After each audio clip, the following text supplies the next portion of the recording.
just a little bit. Ooh, a little bit more. Just a little bit. I don't know what the rest of it is. You're the one I'm looking for?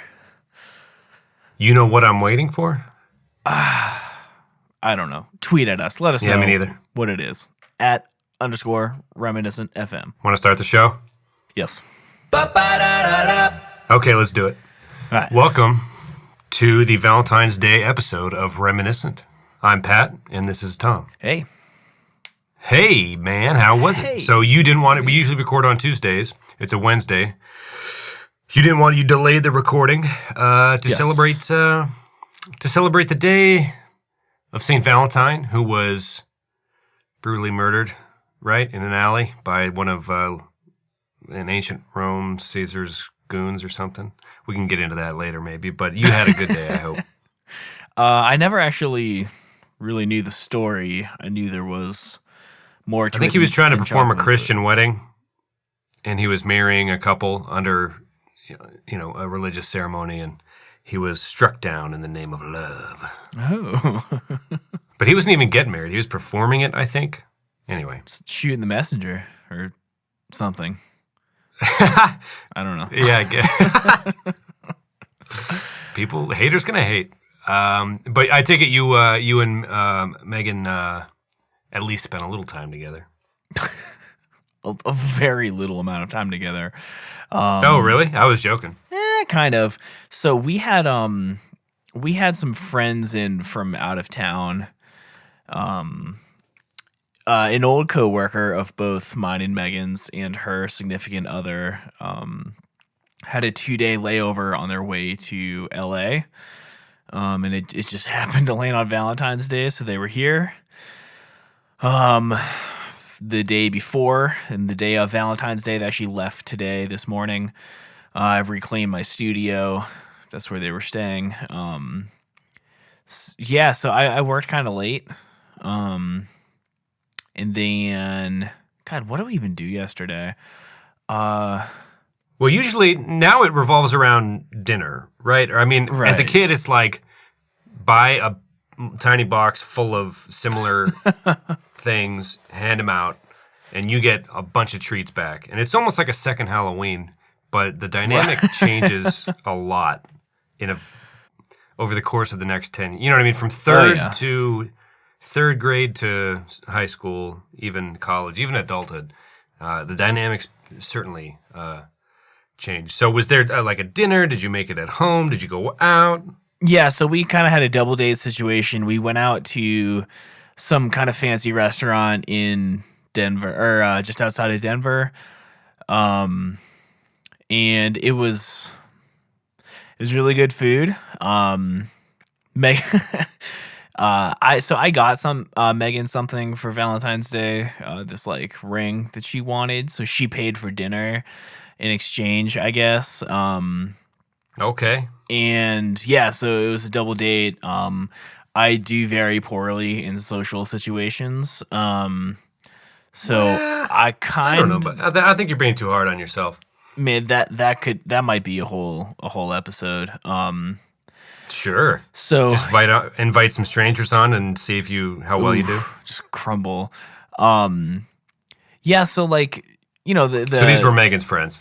Well, yeah. So I worked with the girl, but we were never like friends or anything, But Megan ended up working with her for longer than I did, and they became much closer friends. I'm a super nice person. Her boyfriend is awesome. But I don't know, like I've had a routine with Megan, our entire relationship, but especially the past couple months where, we just have a lot of time together, and I really cherish that time. And I feel like that time was slightly taken away the past couple of days. So I was, I don't know. I think the saltiness of that, in addition to just never really knowing what to say in a small group of people, I kind of just like felt like I was staring off in the distance the whole meal. Because I don't know. Was it like stifled conversation, or was it flowing pretty good? Because I don't know. When you meet new people, you don't have to. I run into this sometimes. you feel pressure to be the one that carries it, but then if you don't, it goes dry. Nobody's enjoying it, I don't think, but I mean, was it smooth at least? Yeah, I mean, it was smooth because we've all known each other for years, kind of. I think it probably would have been easier if we were complete strangers. Because I don't know. The only person I've talked to besides, our time together has just been like straight up one-on-one, me and Megan. So you can't really just talk like that when you have to like talk to the group.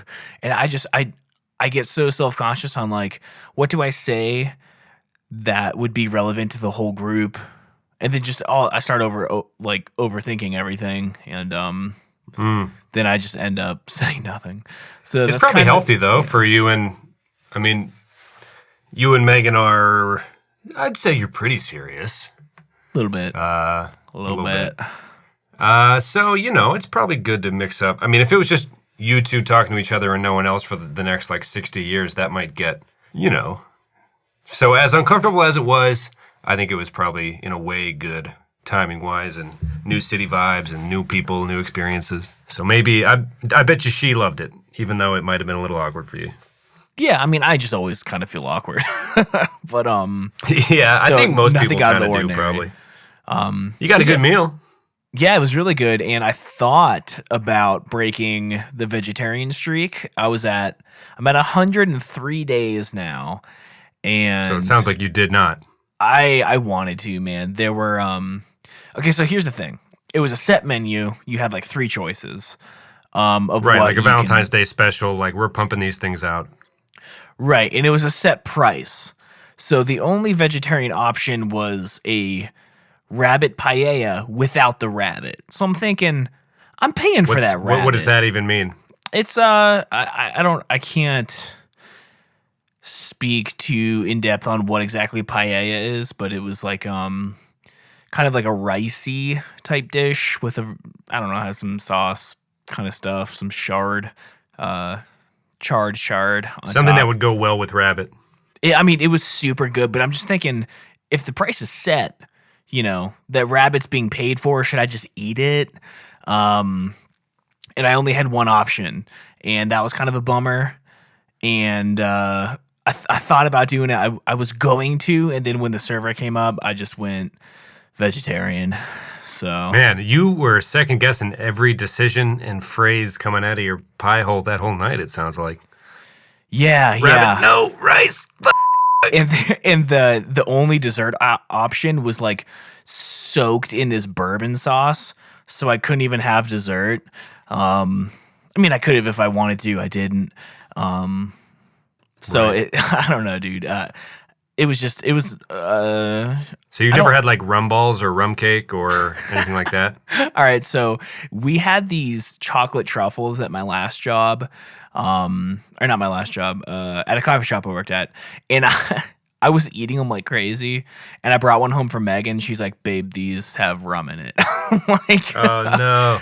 I've never tasted rum, so I was just like, oh, well, I guess I'm not going to eat those anymore. What a strange taste this is.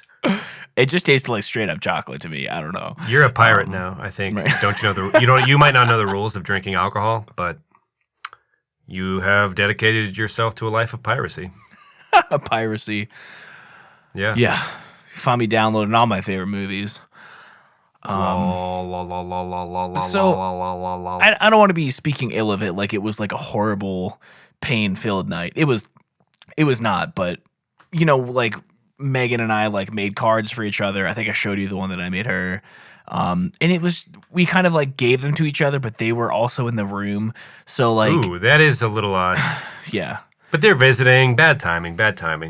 It was super bad timing. When she told me they were coming in on Valentine's Day, I was like put roses on their bed on accident or something. Just weird. Right. But they're kind of into it and they're like, whoa, guys. I mean, we never really talked about it with anyone before, but it's 2017. So what about you? Slightly different story. I gotta say, it was absolutely brutal not being with Jessie. Distance is just the worst. I sent her So she knew like a gift was coming. I bought her like I have a record player, and we've been talking about living together. So I got her like, we've been talking about how we haven't been able to, we weren't together for Christmas last year. So I got her a nice like Bing Crosby greatest Christmas hits or whatever. Oh, very cool. On vinyl. And she didn't expect, and then the next day, that showed up on a Monday, and then on Tuesday, flowers were waiting for her at work, which I thought was going to be corny for sure, but my coworkers talked me into it, and she ended up liking them. I figured, why ever draw attention to yourself in any way is kind of my philosophy. Like, if I was at work and someone was like, ooh, so I would just be like, I would shoot myself or run away or cry. I don't know, maybe all three in a specific order. Just be like, I don't know, f*** you, why are you asking? You know what I mean? Like, these aren't flowers. But she liked them, which is good, you know. And yeah, other than that, there's not much to report, man, other than it's kind of feeling like when we start visiting each other in Cincinnati on a weekly basis moving forward, we're going to be kind of getting to know each other again in some ways. Yeah. Which is kind of exciting, but it's also kind of sad that it even had to, you know, there's an obvious, we just don't see each other. You know what I mean? Your body gets used to a routine, and, you know, I don't know. We've been trying to keep the podcast positive, so I don't want to delve too back, but not the best holiday for the situation, but I think she liked her gifts at least. She sent me a real nice card, and she's coming up to apartment search in early March, and so awesome. She didn't really necessarily get me anything more than a card. But she is flying up early to apartment search and kind of splurging to see each other sooner than we would have, which is kind of the best gift ever, kind of keeping the spice alive in the meantime. So I didn't expect her to, just because, I don't know, we talked about this last time, but it's real, man. So I don't know, to update the listeners, she got a job. She's going to Cincy. We're going to be about 3.5 hours away driving time. After how long being across the country? After... So they would have been June, maybe? May? God. May. So it's been a while, long enough, you know, almost a year. In April, we'll have been together for 3 years. So kind of when we move her out of New Mexico, it'll be more or less our 3 year. So that'll be a fun time. We're going to road trip and visit her old college town in Oklahoma, and then spend a couple days at her parents' house, and good things lie ahead, which is nice. And it's very cool that she's willing to kind of on a whim fly up for her apartment searches, which she definitely didn't have to do, but she also kind of wants to, and I'll be able to scoop her from the airport and, you know, just passing time. In the meantime, I picked up like 2 Sunday shifts coming up, so we have 2 6-day work weeks coming up, just trying to pass the time, man. Yeah. And, you know, maybe some bad habits forming lately, drinking a bit, things like that, but, you know, it's really kind of maddening. You know, when you find, and I'm coming to bringing it back to love here. We'll get back to the main topic of today's discussion, which is love, and we're going to get into some stuff in a minute. It's weird when you find, you know, like a really crucial piece to figuring out where you want to be, and then it's not there for a year after, you know what I mean? After being there, it's kind of like, man, I thought, it kind of throws off your whole, I don't know if it's circadian rhythm or whatever the fuck, but, you know, you're like, oh, man, I feel like I was so close to finding something good. You know, I was like right there, and now my whole body just for the last year has been forgetting what, you know, the good stuff that was kind of piecing itself together was going vibe-wise with her and growing as a person and, you know, growing up a little bit. And, you know, so it'll be fun getting to know her again, I guess, which, not getting to know her again, but getting used to being around each other again. Yeah, getting back into it. Yeah, so not the best Valentine's Day on this end, but, you know, this is the most consecutive Valentine's Days I've spent with somebody, which is a very, very cool and exciting thing, you know. For sure. So we'll see, man. We'll see. I drive down to Cincy in a couple weeks and see her, and I'm over the moon about it, so I literally have just been, if they would ask me to work the Saturdays too, I would have picked up the shifts just because, just to, you know what I mean? It helps time. You know, I don't know. I don't know how to describe it. It's just, no, I understand, dude. Might as well be making money because I don't want to do anything else other than, if I could make it to Albuquerque in time on a weekend, I would be driving there every week. You know what I mean? It's just I just want to see her, you know. And I think that kind of brings us to our next topic, which was, I don't know if it was one we wanted to necessarily tackle. Well, let's see how into it we get. You and I are both in pretty serious relationships, so the topic was monogamy. And there's been a lot of think pieces over the last couple years in this new blog era. People dropping steaming hot takes left and right, like, we're biologically wired for butts. Butts are so good. And, it's dumb to tie yourself down in the old school, the straight male patriarchy, which whatever, that's fine. Equality for everyone. And that whole the male patriarchy thing is fine with me, whatever. But I was reading something that kind of intrigued me the other day. I was trying to read up in time for the show to have something to say about it. And they were just like, if you're giving everybody, if you want people to be open-minded about their options, one of those options is still allowed to be old-fashioned, marriage. You know what I mean? And its whole point was saying, if you are in a I'm going to fuck up the term. I forget the word. Yeah. It's possible to be hurt under those parameters too, it's possible to, hurt someone's feelings if they didn't know, or, there's struggles with any relationship. And, kind of the end of this person's article was, if you do choose one of the many options, which is to be with someone long-term, it can be very worth it. And they were saying, yes, you are biologically wired to keep the species going. And I don't know, part of me wants to keep this a serious episode and not get crude and not use phrases like pump people full of and stuff like that. But maybe the listeners want it chopped up a little bit. So apologies or whatever the but I guess you think, you're probably picking up what I'm trying to say, and I'm kind of looking for your take as we kind of gently delve into this this notion, because we're both right there, man, on the cusp of probably making some pretty big decisions in terms of regarding those types of things. And yeah, So no, I have so many things. It's heavy. It's pretty heavy. I have so many things to say, and it's funny because when you kind of put the topic in our little shared document, I wasn't exactly sure like which way you were going to take this, and I didn't know how much I'd have to say about it. The thing is, I wanted to go for it, but I don't. I also want us to be able to, if we don't feel comfortable moving forward, just because our significant others would hear it, we don't have to incriminate ourselves. But right. I think there are some themes in the way we've both been feeling that aren't going to get us into trouble. It's just scary to think of, Sure. And it's a big fucking decision, Yeah. And part of those bloggers telling us that butts are good and cool, they're not wrong. I mean, it's not like you don't see them. You know what I mean? I don't know. But I feel like I cut you off. I should have let you keep going. No, that's fine. It's just I'm just glad that I have some things to say about this because I wasn't sure. I mean, so like, where do you want to start out with this? I mean, there's like just our general view. So I guess for context, right? For context, in college, I think Tom and I have touched on this. Well, we might probably touch on it every episode, but is it fair to say that we both have dealt with depression to some degree at some point?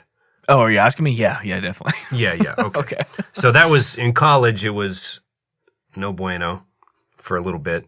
And then when I got to Albuquerque, I was there for about a year doing adulthood stuff. I don't think I was as sad because it was all so new, but I wasn't exactly. Anyway, Jesse just fucking waltzed into my life and we started dating almost immediately. And it was just something that made sense and just broadened the whole like, yeah, all right. This seems like worth, I like what's happening here. So, that's kind of been it for me since. It went from like, I don't really give a about much of anything to, wow, she a very good friend and somebody that I found attractive. And it's been a pleasure, just spending time with her. I'm glad I got to meet her, to be honest. Yeah. So those thoughts in terms of doing more than just have fun for a few months started to creep into my head pretty early on, I guess. Just because, like, I'm not sure what else I would, people ask me all the time, whether it's career related or not, what are you passionate about? It's not much, man. Not much at all, really. Having a good time with the people that I love, I guess, which might sound like a hippie answer, but I think I've said this before on the podcast, but if I'm getting paid for it, I'm probably not passionate about it. You know what I mean? Like, I like to sketch a little bit, or draw, that is. I like to make people laugh, but I don't know. That comes with, I don't know. It's a complicated question, I guess. But, I like being, I don't know. This was something that came into my life and was a new thing to try to be good at, and it brought joy. And anyway, that's kind of the backstory of how I started to think on those terms, just for perspective, I guess. Yeah. Well, man, I guess to just jump right into it, in terms of monogamy, I think that I can't imagine that as a species we've evolved enough beyond just the primal need of procreating by any means necessary, I think that there are, I don't know if there are any truly monogamous species, and I recently saw, God, it was like some kind of bird where they're like, oh, they mate for life, and they found out that that's like not true at all. Like, they don't think that there's any animal, and I could be wrong. I'm sorry, biologists out there. I don't know if it's penguins or seahorses or something. I think it was penguins, and they found out that that's like not even close to true. But I don't think that. See, I don't really know. I mean, I want to say that I don't think it's natural. Because the guy in the article that I was reading was like, it's not natural to wear pants and pee in a toilet either. So his argument was like, behavior can be all, it just, but I think his other point was, more to say that you're on the right track. It sounds like that it doesn't quite ever go away. But there are health benefits to finding a partner in crime type figure that's there and gives you a sense of that somebody gives a shit about you. You know what I mean? Like, there's a short-term rush that comes with meeting new people and flirting and things like that, according to random Googling I did yesterday. But there are also long-term psychological benefits to having a partner in crime type figure involved. And if you want to go for it, there's nothing wrong with it at all. You know what I mean? There's nothing wrong. There's no studies, as far as I could tell, that showed that everyone who's ever been married, it ultimately destroyed them and their penis fell off. There's the comedian Rob Delaney who has that famous line like, yeah, people lie to you when they say you are going to stop wanting to fuck your wife. I want to fuck my wife all the time. I want to fuck you. I want to fuck everything. So like his point was like, my wife's my best friend, and just because I want to fuck everything I see doesn't mean I don't love her. Like, I'd fuck her right now. I'd let you watch. I don't give a shit. You know what I mean? Like, I fucking love that woman.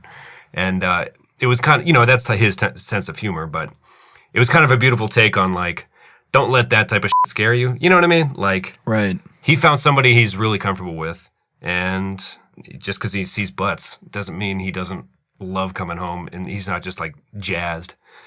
Some of the commenters on these articles I was looking at was, he's like talking about being like a pig in mud in his setup, monogamous setup, just like I'm the luckiest man alive, and that's the way it is, I look at some people I've known in my life that have opted, even on their wedding day, not to go through with it, right? Right. And you look at them trying to live the single life, even into the low 40s, and then they get to closer to 50, and it just, not that it has an ugly look to it, because nobody has to play by any set of rules. I mean, you're allowed to pursue happiness however you see fit, unless it's, well, I take that back. There's a lot of fucked up shit you can be doing that you shouldn't be doing. Don't break the law. But I think you get what I'm trying to say here. I think at some point, do you get, not that you get tired, but you just want to discover other things about yourself. Yeah. Is that fair? Like, at what point, I don't want to get thrashed. See, it's such a touchy subject. I don't want our listeners to think I'm some kind of wiener. But so I feel like I've had a certain amount of fun in my life exploring respectfully the other gender and what they have to offer, right? Sure, yeah. And I've only had a few actual girlfriends that you like say it out loud, but you have fun growing up and things like that. How do I phrase this? At some point, the emotional side of things, I feel, plays a role in how the carnal stuff ends up being. Is that? Do you want to take that and run with it for a little bit? That's just something I wanted to throw out there and see if it stuck.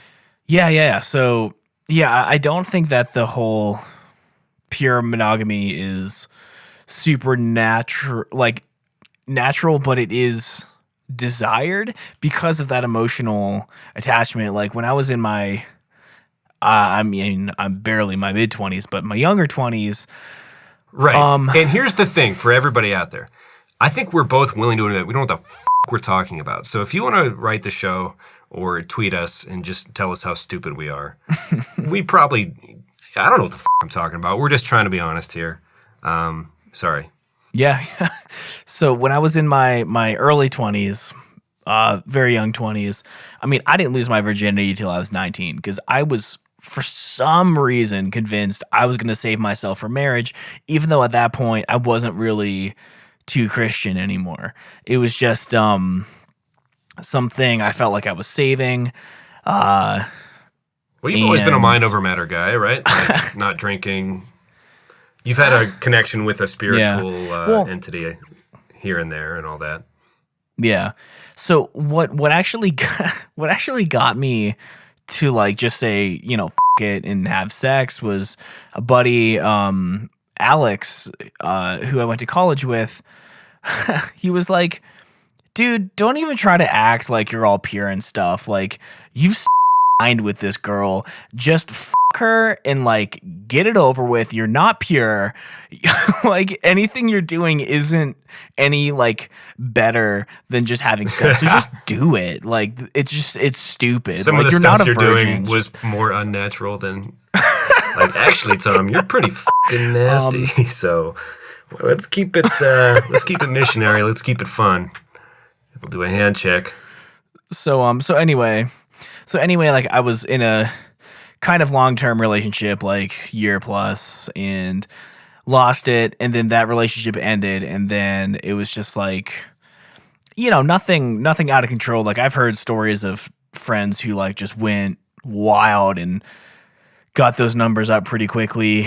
I mean, I think for a man in his young 20s who was interested in that kind of thing, I did all right, and there was some like fun like sex here and there, probably kind of few and far between. But you had a little bit of trying to keep it family friendly here. But yeah, sorry, I shouldn't have interrupted. Yeah, had your fun, a couple fun ones. But no, so it was just all, there's a curious there's a young lot man of, in his 20s saying hello. Right.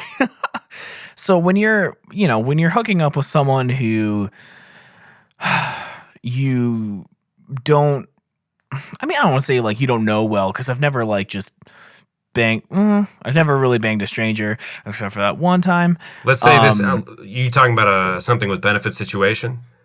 Because if one of the main arguments against monogamy is a biological urge to just slam bodies, then there's only so many, so that's what we're talking about here, right? Is like specifically the sexual needs of someone in their young 20s. Yeah, I mean, this is just like people that I knew, and it was just like hooking up here and there, not really dating, but so you don't have the emotional attachment to like make it fun. The longevity of the relationship isn't long enough to like start like doing like fun things, like to be able to open up like fully like sexually with someone. True. So after like being in this relationship with my current, girlfriend Megan, I mean, we have, and again, this isn't to like be crude or like brag or joke. Like, I'm just trying to like, have an open, honest conversation. Like our sexual relationship is like unlike anything I've ever experienced, because we've lived together for so long, we're so comfortable with each other and open and honest. It's not something that, like, if I were like a single dude going out to pick up chicks, things that we do would not happen, because you just don't know someone that much. Is it possible that one night stands are utterly disappointing most of the time, at least for one of the parties? I think that the only... I feel like for women it would be, well, I don't know, unless they like to take charge and make it good, because good for them if it does. Because if it, in my mind, the way movies portray it, it happens and the guy functions and there's a lot to be left to be desired, and it seems like kind of not a fair shake for at least one of the parties, right? Is that what you? I don't know. I mean, I've always tried to be fair, we'll say, in that exchange, but sure, which is a good way good credo, good way to live, I think. I just feel like for me personally, I got to a point where if you're just trying to like get off, right?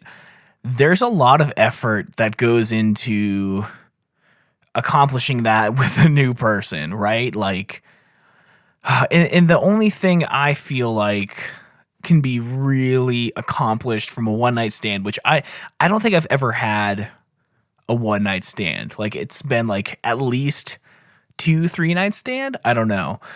Sure. It's just, this isn't just like, babe, right? Right. What's that Wonder Years lyric like? I don't know what to pump my fist to be. I don't need to pump my fist to look sweet. Yeah. Right. So I don't know. You and I have never really lived in that world, I don't think. No, not at all. Plus, I don't know. I don't think I've ever met a girl that would be like, nice, yeah, let's do this once and then see ya, Yeah.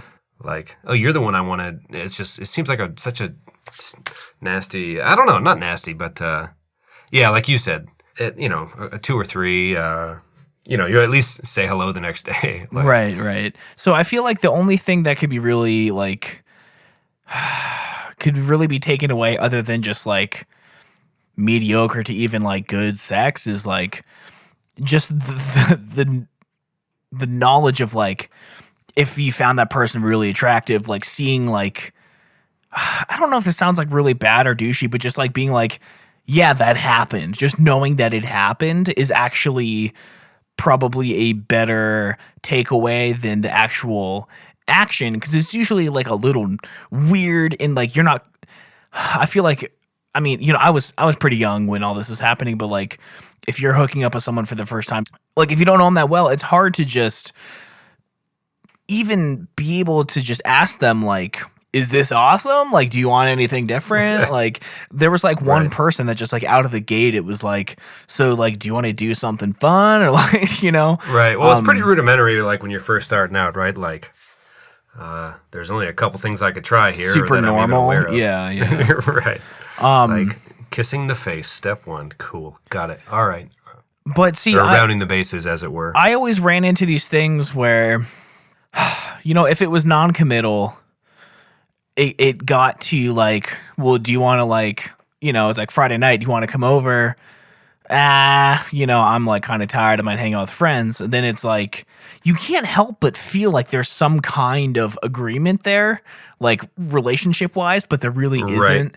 And it gets super if weird. it happened, so I don't know. I feel kind of scummy reflecting on some of the stuff. But yeah, like you said, if you have like few times with one friend and you haven't asked him out yet, you would have by then, you know what I mean? Or something, you know what I mean? Like, well, I don't know. Do you really want to watch TV after? You know what I mean? Like, I got shit to do. You know what I mean? Like, if you're in a certain, like a certain arrangement where I feel like, I don't know, it becomes pretty clear how much time you really want to be spending with certain people, And so if that's what it is, you're just meeting people you want to spend more and less time with. If you find someone that you want to spend you're not, you're just never, the thirst is never quenched. Then is that not the pursuit? I guess, I don't know. Maybe if it's a mindset thing, but there's been times where I've met very nice people and it became so wildly clear so fast that, it wasn't going to be a long-term thing. Right. Yeah. But that is something I still wanted to pursue, And then I just felt bad, to be honest. Not to mention, we've all been there, pregnancy scares and not always having a condom on this occasion, and then here and there, and Plan B type situations and stuff. Yeah. Maybe I should be speaking for myself, but maybe that's just to me. That's part of life. I think that's Everyone's pretty relatable to most people. Sure. But so that shit's terrifying, and like you said, so like in the age of Tinder, I'm sure it's real easy to go out and have all kinds of sex. I'm sure it's great, For some people, not for me. I don't know. Yeah, well, I was talking to a guy recently, and he's about to get married, and he's obviously pro monogamy. You know what I mean? But he was like, first of all, there's some stuff I did to some other women throughout my life that I would never do to my wife. You know what I mean? Like there's just some stuff that is not in my system anymore, straight up. And then he was talking about some of the Tinder stuff he got into, and he said it just felt grimy, slimy. And just like, sure, you show up and then you just whip it out and you do stuff. I don't know. To me, it's just like, how much slam-a-lam-a ding-donging around can you do? It just seems exhausting to me. I don't know.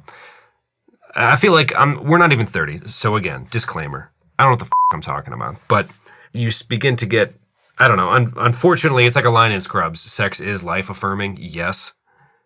But I don't know. Perhaps as you age, it's not on your mind when you're 13. It's pretty, when you hit that age and the hair starts to grow in the certain areas in which it has not been before, it's pretty much it just consumes you, right? Like that's what puberty does and is. But have you noticed? I don't know. What do you think? Like, has it become less of a priority for you as time has gone by?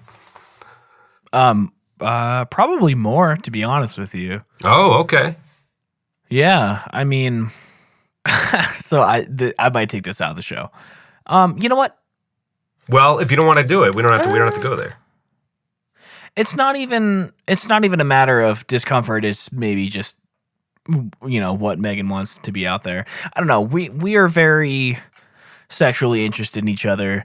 I mean, I have never. Well, you don't have to go any further than that. I don't think, if you don't want. No, to. Yeah, no. It's a different thing. We'll talk after the show. Okay. I have never been so into someone's body before. Ooh. And like even after 3 years, I see it every day. It's still just like it's amazing, Yeah. And I never thought that feeling could last so long. And like, you're out in public and you like notice other women, and it's like it's so easy to be like, yeah, but Megan's like butt is so much nicer, or like her waist is so like it's just when you put the two side to side, it's so easy for me to be like, man, I got it good, Yeah. And obviously she's more than just like a rockin' body. Right. But that makes the thought of monogamy for me much more comfortable, because it's something that we really enjoy, something that like is exciting every time. So like to me, it's like I don't feel like I need to like, man, I wonder what this other person is all about. Like, what would that be like? I can never be someone who like. So actually, Megan and I spent a really long time. I don't know if we talked about it on Craigslist, looking at the casual encounters, like the partner swap section, just to like read the things that people wrote. We would never do that. Yeah. I couldn't. No. Not through Craigslist anyway. Oh God, there were a lot of pictures. Some of them were pretty hard to get through. Oh man. But we ended up talking about it for a long time. Like, we both agreed that like it just couldn't happen. Like I would not be into the thought of like adding more partners to our situation, right? Like even if she was like, you can bang 10 girls at once, like I would just want, first of all, that would stress me out like crazy. But like I don't need any more than that. And it's actually funny. Someone she knows in the area, her current, they're kind of hippies, so they're life partners each of them were both married to other people, and they did a partner swap, and then they ended up falling in love, divorcing their other partners, and then getting together. Oh wow! And she found that out the day after we were looking at all the partner swap stuff. So that just even like cemented it more like, yeah, we will never do that. Interesting. Well, I guess that's another slice of it. Like, what happens if you find? Oh man, I don't know. There's just 6 billion people.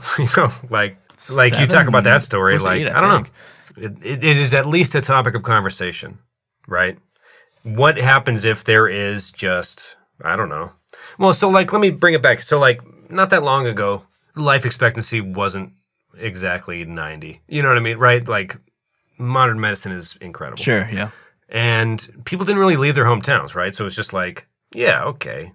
You spend what? However many, you turn 20, you turn 18, spend a few decades with a person that you probably know pretty well, and you have a go of it. With all these options now and the world getting smaller, and I don't know, it's almost kind of daunting in a way. Because like you could meet however many people as you wanted to in a lifetime anymore. You know what I mean? You could move to a new city every 3 years if you wanted to, and Tinder the out of everything. Right. But to me, I don't know, man. So what do you think? Okay, so I was reading a book on computer science and how it relates to humans sociology.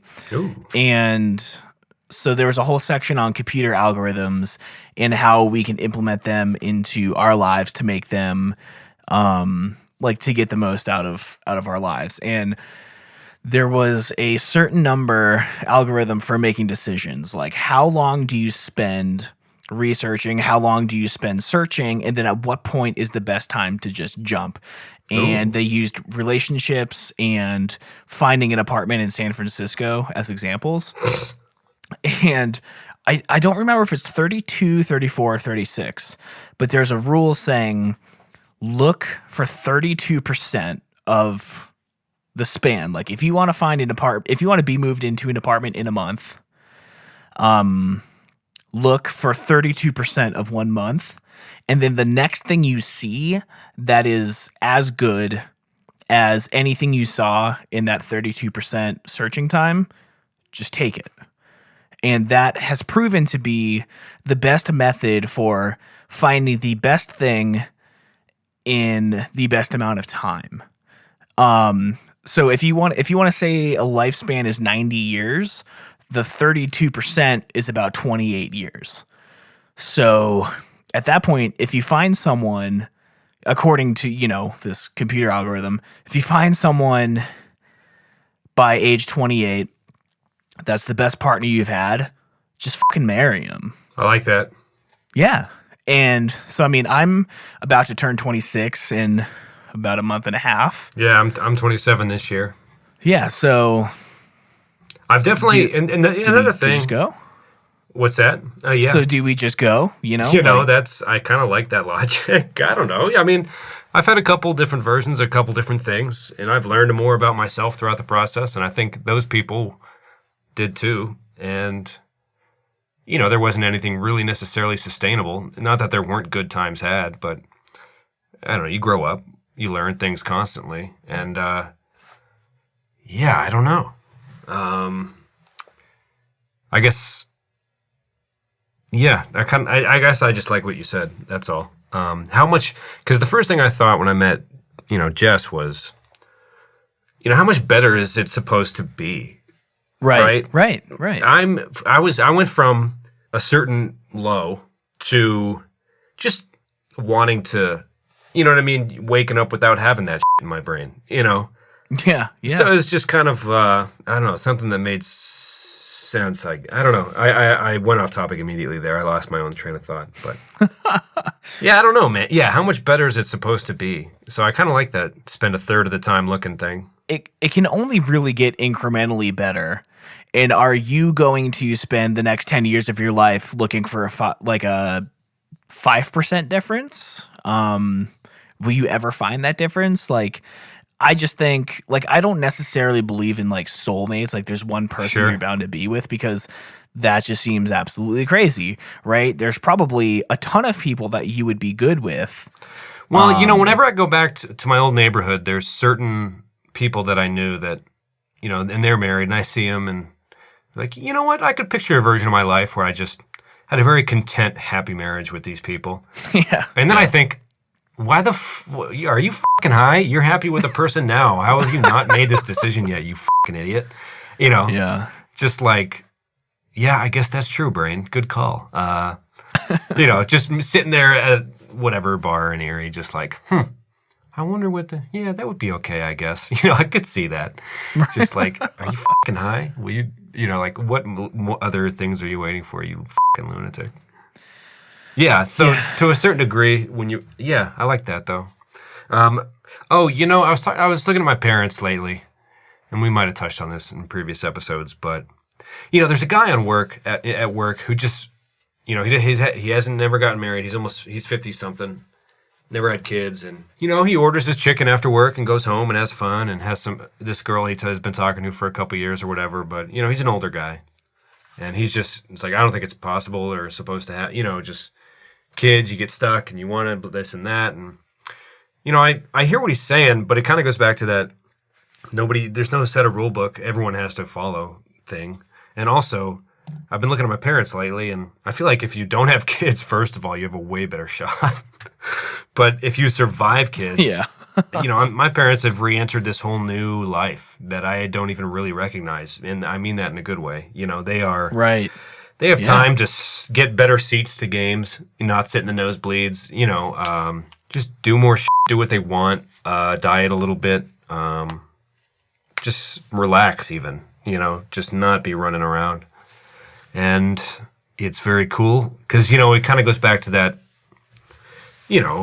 are there soulmates out there thing? And it's like, well, maybe not, but they they either deserve each other or they each like enough, something about what they see in each other. Every once in a while, my dad will say some stupid shit that my mom just chuckles at. And I just I don't really want to understand it because you're my parents and I don't really want to think about that shit too much, but that's cute or whatever. I don't know. It's just like, good for you guys. Right, I don't know. There's something about, and you were saying this about Megan's tush. And I'm a big fan of Jessie's rear as well. I like the way she's built. But there's something about when she has too many drinks one night, and we order pizza, and she comes, and she just, the way she looks at that slice of pizza, and then just looks at me like we're on a couch watching a TV show we like, and she just takes that bite, and it's just like not childlike, because that sounds kind of fucked up, but there's something about ending up back at the apartment with her that. I don't know, man. She's just, she is my girl, as they say. And that's just, I like when every evening ends up like that. And it's just, there's something to it. Like, she's like, can we go to Whataburger? Yeah. It's just like, yeah, I knew I was already out there. You know what I mean? Just like, I had you start to, I don't know. It's just something, it just kills me. I can't fucking help it. And sometimes it pisses me off, because there are lows as far as highs, and that comes with friendships too, even relationships with your family members. But, I can't help it. I really can't. And so I also take that as a sign of right? Even at the worst of the worst, she could do one thing, and it's just like, oh, fucking, all right, yeah. And it's just, it's been a pleasure, man. So I don't know. We she still has to move close, and I have to move closer. And it's been scary, and distance has been really hard. But I don't think I really, I'm just still excited to see her again. That's really has been the first thing on the forefront of my mind. Yeah. And even like you said, you don't stop seeing butts, but it's not like I still want to see Jessie as soon as possible. You know what I mean? Like, I see guys' butts too. Right. Butts are everywhere. But I don't know. There's enough there, and it's just I don't know. It kind of drives you nuts being in your mid-20s, which I guess is the point of the whole fucking podcast. Sorry, listeners, but I've been keeping you from talking for too long. I am sorry. No, man. I definitely see a lot of pretty blue bars on my end, which means I've been talking a good amount. So. Oh, okay. Oh, really? Does it measure it? Yeah, it's just like the waveform. Okay, well, we're almost at the hour mark. We don't have to just like hammer this thing down, but I was just gonna say we are friends, and it is nice to know Megan is just a sweetheart. And man, it's crazy. Zach's married. Yeah. The other host, he couldn't make it this week, but no, that wasn't a slight against him. I just miss him too, really. He's married, and he's a man of simple needs, I guess. Yeah. He was one of those rebellious youth types, I guess you could say. But one last quick thing is like, I didn't know if I wanted to take it to this place because this is the part where I was being embarrassed to keep talking about something. But it's like, ooh, very curious. It's kind of like you were saying with Megan. Like, you get to try things because you know each other, and you get to experiment in a safe and meaningful way, right? Right. It's like, if you don't have that, how much just regular sex can you fucking have? I don't know. That's really what I've been trying to ask you, but I wanted to word it and not be crass about it. Because you know what I mean? Like, there's one night stand sex, and then there's like, hello, person that I'm in love with, and I believe loves me back. Shall we try something new? You know what I mean? And then it's like, what buttons to press and things like that. And I don't know. I feel like I know you've had your fun, and I think we've, whatever. It's not important. We're not trying to brag. We're just trying to be honest. I don't know. Don't be so quiet. I'm asking you, like, how much one night stand sex can you fucking have? I never. I mean, sex is good. Of course, it's life affirming. Unfortunately, right? Like, even bad sex is just a bummer. It's not like painful or anything. I don't know. I mean, if you like shit the bed, that's a different deal. But well, yeah, you can't do that unless you've been together for a while. No, just kidding. The only steaming things I would leave for someone that I love are the steaming hot takes I leave on this podcast for you, Thomas, my beloved friend. Thanks, man. Well, we've been waiting 13 episodes for that one to come to like its full potential. True. So yeah, I definitely. Like, is that an embarrassing thing to say? Do you see where I'm coming from to a certain degree?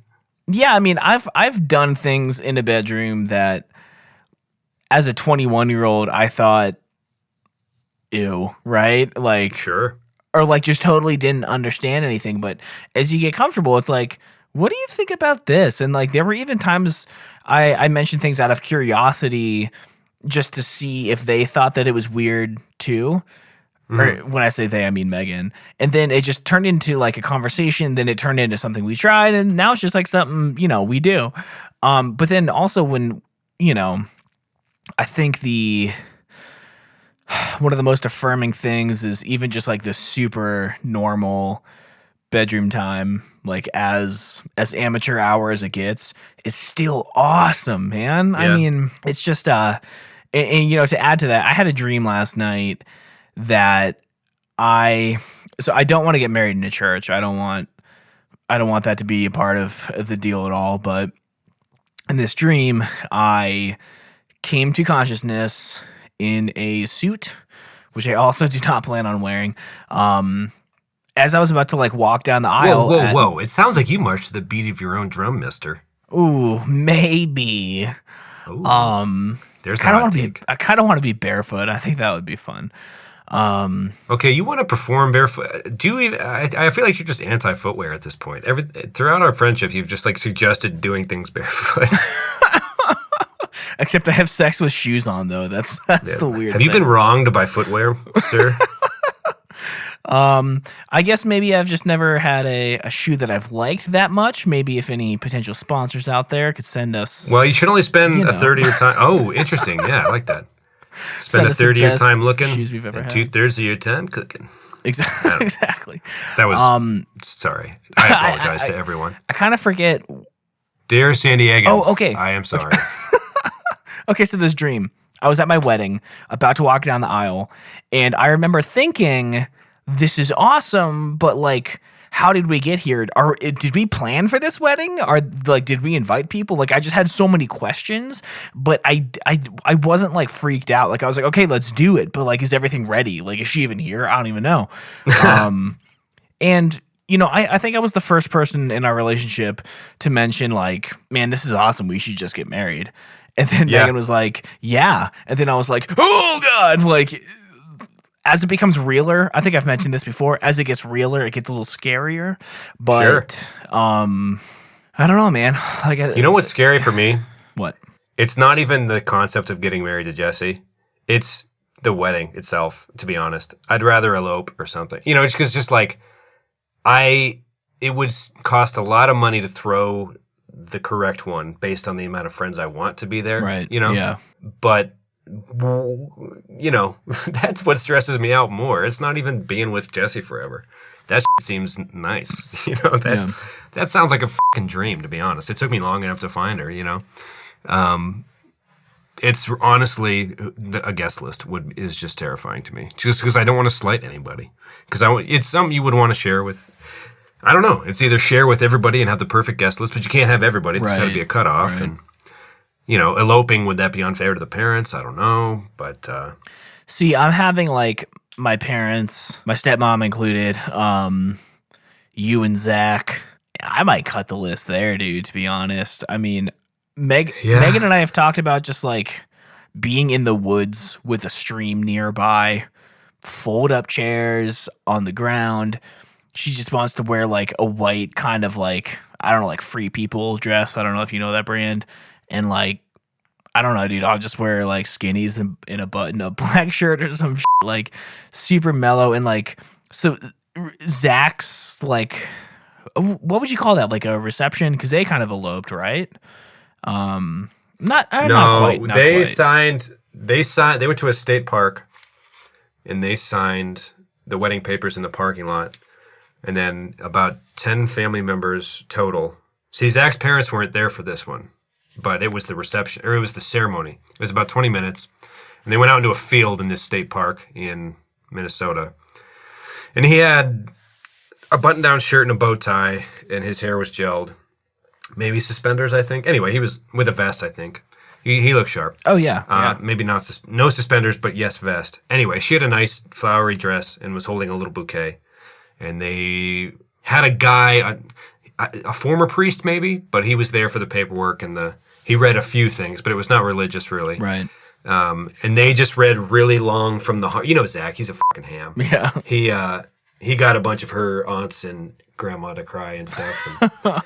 And, talking about their time together. And it was really nice. I didn't know what the fuck he was talking about half the time because he was referencing experiences they had on the trails together and when they were in, not Common Core, that's a AmeriCorps. Or no. AmeriCorps. Yeah, AmeriCorps. Yeah. So just like, I meant everything I said that night, that rainy night in the tent, and that line kind of killed everybody. Right.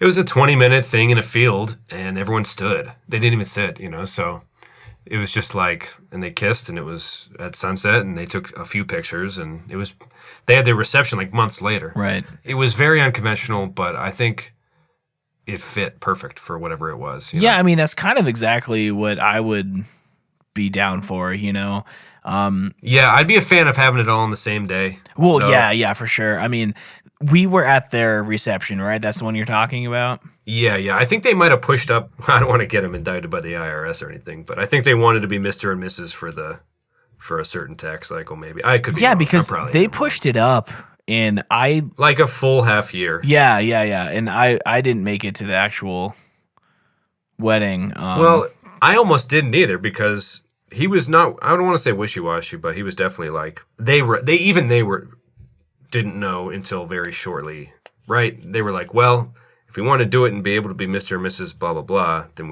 it's go time. So I think they called in a speed round, and then the reception was what they were planning for a while. Right. And you're clicking... But like you said... You're clicking things around. Oh, sorry. I just get bored. It's a long time. You can cut that part out. Anyway, where were we? Yeah, so I think a reception near a stream sounds great. I mean, and yeah, like the reception, like Megan still talks about how how well you taught her how to throw a football and that no one's ever explained it that easily before. We did some slacklining. I mean, they had some music. It was just like buffet style. It was super laid back, like no pressure. I don't even know if anyone really like said anything, like made any announcements. I thought the whole thing was super nice. And it was. I think like the actual ceremony, I don't know. I feel like the ceremony I'd want to keep pretty small. And I'm planning on making friends in Denver, but like I don't really know how many people from like back home I'd really be too inclined to invite. Either Virginia or Pennsylvania, just because, you know, I keep a pretty small crowd, but like you and Zach are like, you know, you're like brothers to me, and it makes everything else kind of just fade into the noise of sorts. So, I mean, I would definitely just want like a pretty small thing. But yeah, man, I mean, You thinking down in these terms? I don't want to put you on the spot. No, it's fine. I mean, I have thoughts about it all the time, and I feel like it's inevitable. It still scares me just because, you know, I've lived through... It's a hell of a thing. I've lived through 2 divorces. That's really what scares me, right? Oh, true, yeah. And I know that my dad said that, you know, my mom, once she had my sister, just turned into like a totally different person, like a different partner. Everything changed. And interesting. It's scary, dude. You never know what's going to happen. Yeah, man. And like... you don't. You really don't. I mean, I'm willing to take it as far as it goes. I'm not going to bail out, you know, out of fear of something happening down the road, because that's just stupid.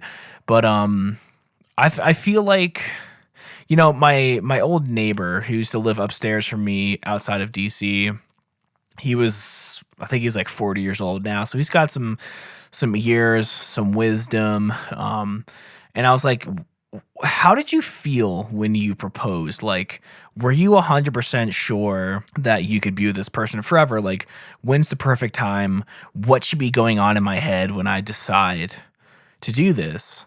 And it's like the same thing with like the kids. He's like, there's no clear moment when you're like, yes, this is it. This is perfect. Like, you know that you want it, and that's all you really need. But like, there's never going to be someone to tell you like, this is the right time. This is how you should do it. You know? Do you know what I'm saying? Like, I feel like I'm not being too clear. There's a lot of other things in life that are scary. Going to college, high school, even. Yeah. You know, granted, you only do those things for 4 years. Right. You know what I mean? Like, there's no, right. You know what I mean? There's no like, wait, hold on. Can somebody please tell me? You know what I mean? Like, is this the right one? Is this the right way to do things? Right. It's definitely, you're taking a leap. But with that, I don't know. Is it cliche as absolute fucking hell to, I mean, because you could just live safely your whole life and not really try anything at all, right? Right. And just, I don't know, kind of fail up at a company and move around wherever they want you to go and just, you know, play it safe and never really expose yourself out there and get vulnerable with people. I don't know. You know, is the better to have loved than lost and never loved at all stuff? Can it be that simple? Like, is it worth just going and living? You know, because you only have, you know, I don't know. It depends how you define living, I guess, because maybe living to you is one night stand sex as much as you can get it. Right. You know, until you get an STD that makes you itch or something. I don't know. To each their own. I'm not going to try to impose my shit on anybody, but pretty close to like considering one of those things with the current situation I'm in, I guess. Right? Yeah. We survive. You know, so far we haven't failed distance, so that's not nothing. Are you planning on moving in together when you get out to Cincinnati? Yeah. So yeah, that's like kind of our next project, I guess. Right? As you know, neither of us are 30 yet, so we wouldn't mind living together and enjoying, I don't know, young adult party time for a little while longer. You know, right, I don't think we're in any rush to buy a house in some suburb and see people less. You know what I mean? Right. Yeah. So we're gonna live together and try to get good at that, I think. And she's gonna give up her cat for me because I'm allergic. Oh, so that's wow. That's not nothing either. Wow. You know what I mean? Yeah. Yeah. Yeah. So there are days when I'm like, who even likes me? Why would she like me? It's like, well, she's willing to get rid of her cat. She fucking loves that cat too. So that's wow. She must be at least into trying it out, you know. So yeah. So let me ask then, if the thoughts are there, are you going like traditional proposal? Like, is this something you want to talk about? Like, you know, ring present or not present? I mean, do you have any thoughts? I don't know. I think my current thought would be I don't have enough money to even get one. So Sure. I couldn't tell you. I would want to though, you know. Yeah. I would want to. I want to. Yeah, I'm kind of distance has taught me to take things step by step. Right. Yeah. In 2 weeks, I'm gonna get to see her, and that's fucking incredible. You know, that's kind of my mindset right now. Is just seeing her is like something that is great. And then we'll move in together. Hopefully, I would like to be living in Cincinnati by the end of the calendar year. Yeah. With a job down there. Oops, sorry for banging around. Tinkering. I get it from my dad, I think. And then hopefully we'll move in together, and it'll be a start of a new adventure, man. And we'll see. We'll see. You know. Yeah. I don't know, because I do want to get her a nice thing if I were to do it. You know. Right. Because you know it's one thing to be like love is meaningful and it doesn't matter. You know, we can't let the man define what we do. Which I'm all for that, but also. It wouldn't, you know, I've never really bought anything nice in my life, and I wouldn't mind ponying up for something that, like, you know, even in a pinch we could sell for a rent payment or something. You know what I mean? Just like something that's, like, worth having, you know, because I've never really had anything worth having other than this podcast setup you bought me. Like, I still have the $80 Walmart TV I bought 5 years ago. You know what I mean? Like, I guess I'm just a cheap guy, but I don't want to go cheap on this thing for some reason. Yeah. I think if I did, I'd definitely go old school, ask the dad, and then present her with like a thing after a dinner or something. Right. I don't really want to do it in public or at a ballpark or anything. Yeah. Like that. God. Yeah. You know, I don't want to make a meal in either. I would, you know what I mean? So I don't want to talk about it too much just because we still have still got a month of distance to survive. So. Sure. But it's something that's been circling my brain, face, mind stuff. So, well, I'll tell you what, man. Like, so Megan, just not into subtleties. She was like, "Yeah, you know, if you ever propose, this is the ring that I want." Oh, interesting. And it's only like $800, which is a lot of money. I mean, that's basically a rent payment of my half. But man, it goes up from there. I feel like I lucked out. Yeah. It's really pretty. Like, it's That's not a bad one. The main stone is an opal with like 3 tiny diamonds around it, like a hand hammered gold piece, like nothing I've ever seen before. You know, because that's her style. And yeah, I guess is that a new way? I feel like I would want to try to get the thing and have it surprise her. But with that said, like if I was buying a house or a car, I'd consult her. You know what I mean? Like it's a pretty big thing to fuck up if you fuck it up. I have a picture of the ring she originally wanted, and then she changed her mind. Show notes, bro? Yeah, they'll be in the show notes. So there's days where I'm like, dude, just throw it on a credit card and ask her, right? I mean, but so she wanted this ring for Valentine's Day. It's like it's like electroformed copper with a I forget what kind of stone. It was only like $60. So I ordered it from like Switzerland or something. I don't know.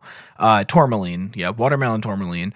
And I was thinking, like, do I just use that as a stand-in and like ask her next week? Ooh. Like I wish there was someone to consult with to be like, if it's gonna happen, should I even like wait any longer? Like, right. What's the point? Of waiting?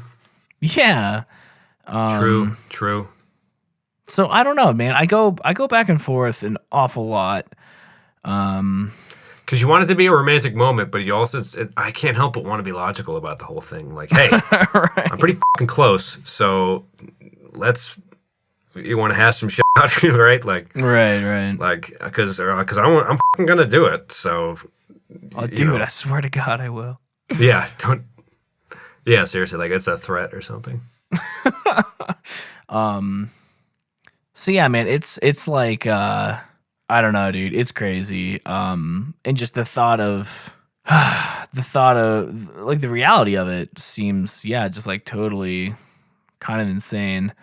But, you know, people do it all the time. I think people less deserving of love than us, you know, make it work. So, like, Sure. We totally can, right? I guess. I don't know how deserving I am of anything, but I'm certainly a lucky guy. I am confident of that much. I don't know. You know, Albuquerque was something I didn't. It's not exactly the story I would have thought of when I was 10. You know, like. Right. Well, the thing is, I'm going to move to New Mexico, and then I'm going to meet this girl there. Right. You know? Yeah. So who knows, man? But I consider myself very lucky to have met her. I was going to say, well, I wanted to shift gears a little bit now that we're towards the end of the show, if you don't mind. No. I think we've kind of spilled our guts enough, maybe, for one evening. I wanted to say thanks to everyone who's been listening and downloading. I think we passed the 700 downloads mark recently, and we were hoping, maybe this is a pipe dream, you're the numbers guy, but get to 1,000, tell your friends, get to 1,000 by the end of the month, you know. If there's an episode you like, tell a friend you liked it and have them, I don't know. Thanks, but also, like, yeah, I don't know. What do you have? What say you, Tumnus? Yeah, I mean, I'm pretty blown away by the numbers that we're seeing because we haven't really like promoted this to our friends or anything, and I just like had this thought. You know, I was in the same band for like 4 years, and getting someone to listen to a 3-minute song was like fucking torture, but we've had more downloads of this podcast from complete strangers, like a 90-minute podcast, than like my band got in 4 years. And I didn't expect it to. I mean, I'm not saying like it's taking off because our numbers are very, you know, humble, I guess. Sure. But hey, wouldn't that be something if we hit 1,000 downloads by the end of the month? Well, yeah, and to put that into context, you know, we were saying maybe a stretch goal of February is to get 700 downloads by the end of the month, and we are almost at 800, you know, and it's only 15 days in, halfway through. And I just, you know, I'm doing this because I want to talk to my friend, but also the whole thing with Elemental FM, which is the podcast network I've been working on, not officially launched yet. I want it to be a community, and I want. So they obviously don't use Twitter, but I'm interested to meet you guys. Yeah, I mean, I want to know, like, I want to know who's listening. Not the numbers again are humbling, but it's not something to be ignored either. So, rattle off the URL for them, Tom, and maybe write us, leave us a note or something. Yeah, I mean, so how was your Valentine's Day? Like that, I don't know, or just how's it going? Really? Yeah, or like, do you think I should marry her? I mean, yeah, we're on Twitter at _reminiscent FM. You can email me. I'm Tom at elemental.fm. Our podcast, for the sake of setting up a Twitter, has an email. It's reminiscentpodcast@gmail.com. Maybe I should check that. I never have. But I mean, honestly, like, I want to know. Maybe, Tom.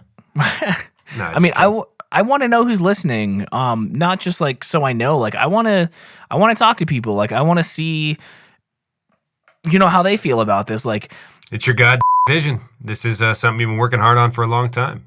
Yeah, and I know people who have tried 3-way relationships and crashed and burned. But if anyone out there is in one and it's working, like, I find that kind of stuff super interesting, not because I want it, but because I don't understand it. And sure, I mean, there's so many different things other than just like monogamy, and I don't think that I could do it, and I don't want to, but like, I'm really interested. So like, sure, if you know anyone, have them hit us up. Like, drop us a line. I think it's super interesting to hear about the different ways that people live. So yeah, I mean, just get in touch with us, and we'd love to talk to you. We talk to Aaron Lonkey all the time. Good dude. What's up, Aaron? But Great we want to dude. know all the other Aarons out there. Or if you just want to know Aaron, because you hate us by now and you've heard nothing but glowing reviews of Aaron, drop us a note. I just said no. Anyway. No. Drop us a line at Elemental FM, the network, started by Tom Kelly, and we'll send you to Aaron Lonkey. Also, hi, Aaron. Hi, Mom. No, just kidding. My mom doesn't listen. If you go to elemental.fm, there's a contact page in there. Oh, there it is. All right. You want to do the songs? Do you have a highlight of the week queued up? Ooh. Ba-da-da, ba-da-da. Yeah, I went back to Erie and saw an Otters game with my parents, and they won in a shootout. And they're pretty good this year, and it was a packed house at Erie Insurance Arena. And I got to see Kenny, and I got to see Zach Byers, and I got to see Eric Brown, and I partied with Kevin and Mark. And it was a really good Erie trip. I like Erie. And, there's those T-shirts now that say it's okay to like Erie. And I like those. That's awesome. I love growing up in Erie. I think it's a great town. It's sad that GE is probably going to move away. I just hope some factory finds it's cheap enough to make something else there after they leave. I really hope that, Yeah.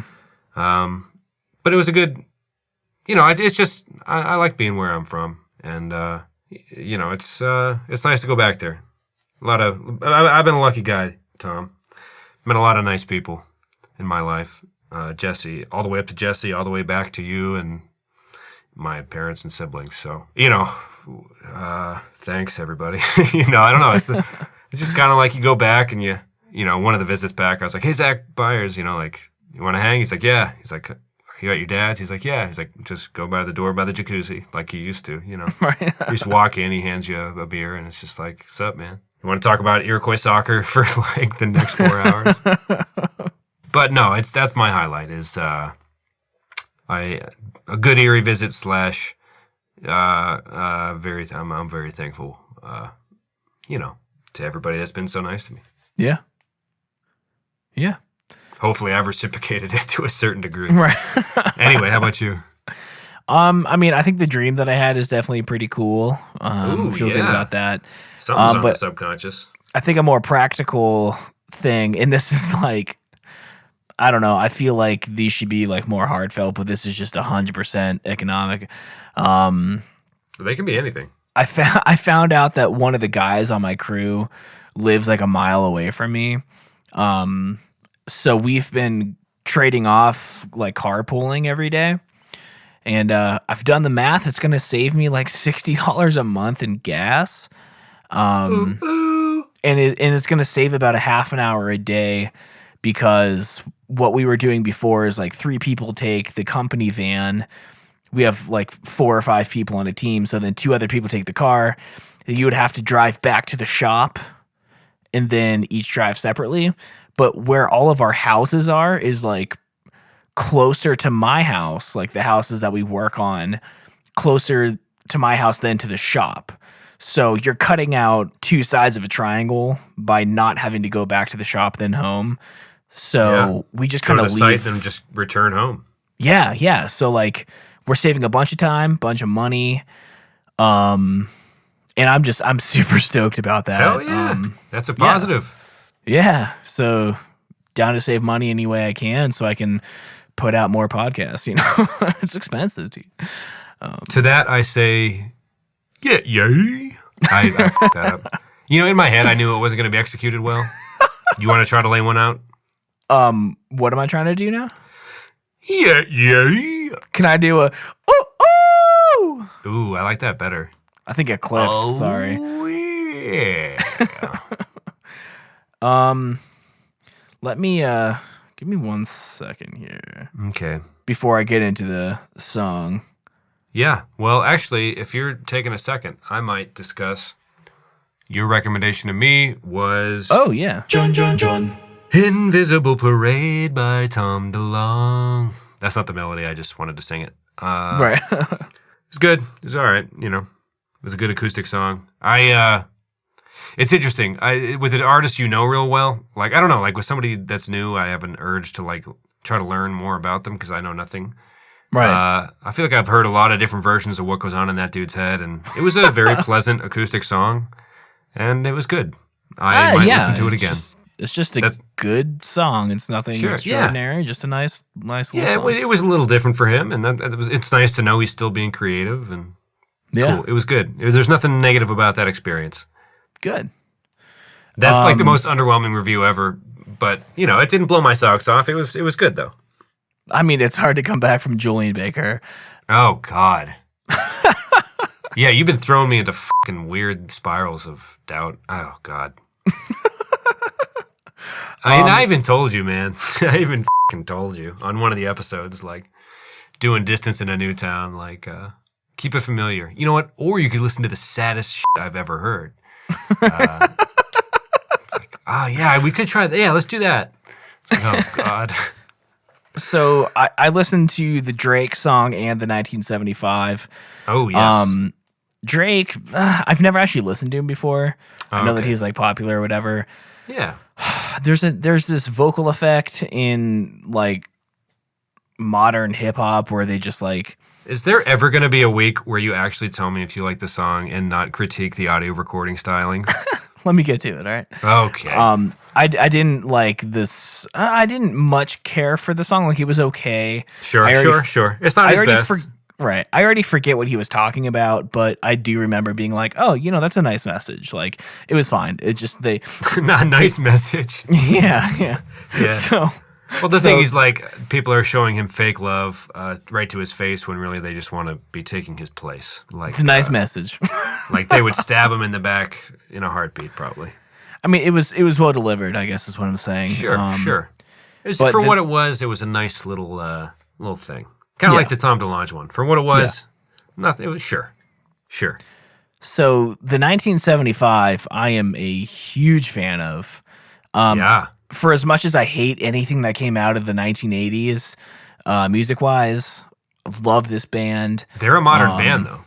I know, but they have a lot of those elements. The gated reverb on the snare usually drives me crazy, but their drum production is out of control. Their drummer just with the ghost notes and like the weird accents on the hi-hat, the dude kills it. So I love anything they do just because they're all such amazing musicians. Dude's voice is great. The music video was kind of awesome. You can find that in the show notes from last week. It was good. I mean, I've heard that song, love it. Yeah, going from Julian Baker to like, how do you feel about being sad to like, I was getting stressed about Jesse most of the time, but I kind of like that song just because it's like, love me if that's what you want to do. Have you seen the music video though? No, I'll have to watch it. That gives it a whole new angle. Ooh, okay. Well, it's about fame. I just was talking about the chorus, really. Right. Because I told you that recommendation with Jesse in mind before I learned what the verses were. Okay, yeah. But, now it's not about, like, him with a girl. It's a fame, right? It's a fame thing. Right. So, yeah, I mean, we should follow up on that again next week. And okay. Because it made me think, for sure. Okay. It was good. I love that band. Yeah. All right, you got one. You got one for this week? I do. So, of course, my phone.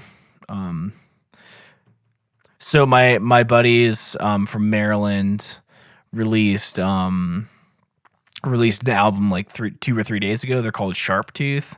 It's just like a hardcore band that's female fronted. And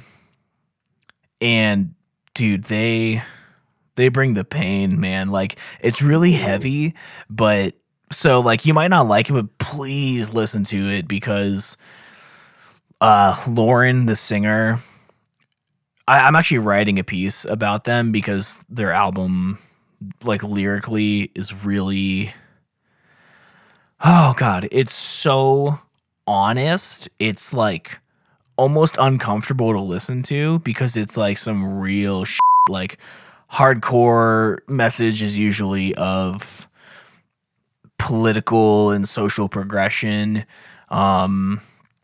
And this album is definitely charged by the recent election. And they have a song called Blood Upon Your Hands that just really gets me. Lyrics are good. I'll try to find lyrics for you because I don't know how well you can really understand. I'll dig into it one of these days at work. It's some pretty intense stuff, but it's really good. I'm liking it a lot. I'm trying to spend more time with it because I'm writing, like I said, a piece on it for the website, just on like the social impact. But it's good. It's very good. That's high praise. I appreciate that. I'll check it out. Mine is these new. It's a rock duo by the name of Japandroids. Oh yeah, I've heard of them. Okay. Yeah, I was in a band with this guy who that was like his favorite band, but I've never actually listened to them. So yeah, they came out with a new album. Eric. Yeah, they have a new album. Anyway, the hit off of it is "Near to the Wild Heart of Life," and it's pretty good rock. It's nice. I like it. Awesome. I haven't listened to the whole album yet, but it's just a simple guitar, drum, like decent little. I like it. There's an older song of theirs, "The House That Heaven Built," that I like too, but I'll do the single off the new one to try to stay hip for this week's recommendation.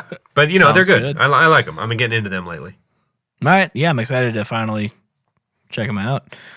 Stop being so lazy. Cool. It's like you've been putting something off for a while, and then you decide to finally just do it. Because why waste any more time? Right. Oh man. Anyway, oof. You wanna? I think that should about do it. Yeah, right at the 90-minute mark right now. Probably won't be there in the final edit, but yeah. I mean, I definitely could still talk a lot more about that topic. Maybe we can brush on it again in the future. Sure. I mean, we're still the whole topic of the whole god thing is growing up, and this is definitely not leaving the forefront of our minds anytime soon. So right. It's not like, well, you want to not talk about love ever again? I'm sure it'll come back up. So yeah, but I think that was some good stuff. So if you want to say goodbye, I'm glad we got into it. I thought we were gonna like dance around it for a little while, but it's stuff that weighs heavy, certainly. So yeah, well, I'll get into it with you anytime. Yeah, I will. Yeah, I already got a job, so I don't have to worry about saying anything that would compromise my hireability. There you go. You just can't say anything that would compromise. You want having to get. You see, PewDiePie left YouTube. Oh, or they kicked him off or something. God. For white supremacist themes, or it's crazy. Dude, no. But it might have just been a joke, but the theme is definitely there, like a lot. Ew. So it's not a good look. If he says it was just a joke, whatever, but there were like 7 instances of allusions to, I don't know, maybe it is a joke. I don't know. The YouTube culture is kind of crazy, so it's not for me to say. Anyway, I love you, dude. I love you too, man. And, have a good week. You too, man. All right. Bye. Bye. Ba ba ba ba ba ba ba.